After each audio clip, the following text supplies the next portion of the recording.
Well, hey, I'm one of the disabled people that literally has not one friend, family member, neighbor, or workmate who I can ask for help.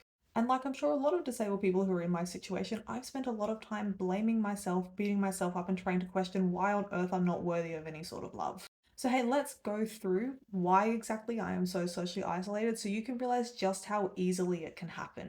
The biggest reason, of course, is because I have been predominantly housebound due to disability since I was 19, and I am now nearly 28 for reference. And now, if you have never been predominantly housebound or bedbound due to disability for the better part of a decade, you probably don't realize just how isolating that becomes really quickly. Because I had friends and acquaintances and people that I knew and could get in touch with before I became disabled to this extent. But they didn't stick around for very long once I could no longer leave the house consistently and catch up for a coffee or go to uni classes or work where I met them all the time, or once I became too unwell to consistently and regularly respond to messages because I am often too unwell to socialize. And given that workmates are a work specific thing, losing your ability to work due to disability means that you also lose your ability to have workmates. Same sort of thing with neighbors. If you can't step foot outside your house regularly, you can't interact with neighbors regularly. You don't get to build up relationships with them.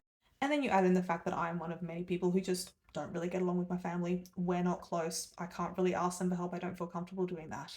And what would you know, just like that, I am completely isolated and have no one that I can rely on for help or support.